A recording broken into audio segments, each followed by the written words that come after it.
So a wreath sits just feet away from a towering tribute to the legend, Hammer and Hank. A live look right here from Truist Park as we pull out so you can see the majesty here. We've watched people come through all day paying their respects for the man who gave so much of his life to Metro Atlanta. The doors, by the way, are set to close in about 15 minutes at 6 o'clock.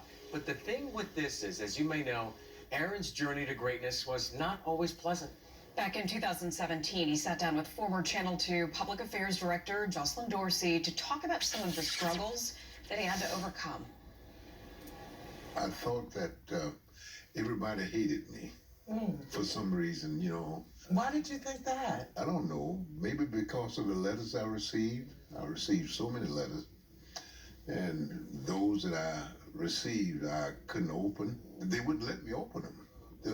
Because they were the FBI or whoever they were told me that any letter that I received, they had to open them.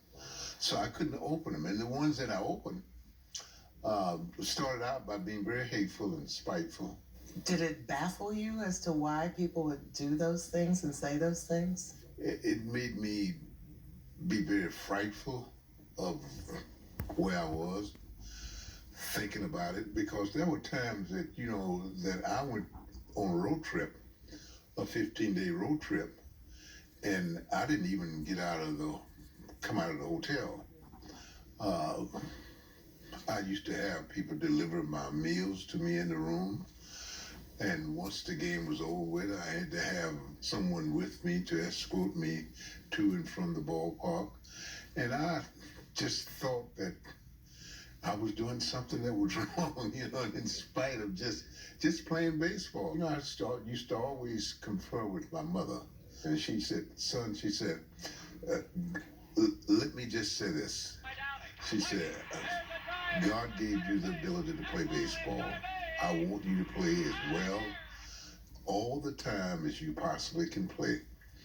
And said, whatever will be, will be. And I looked at that and I said, you know, in spite of all of the things that I went through, I had to think about those words that she gave me, and they stuck with me. But it had to be easier said than done. Once I went to the baseball field and put on the uniform, that nothing, I couldn't even tell you whether there was 50,000 people in the stands or whether there were 5,000 people in the stands.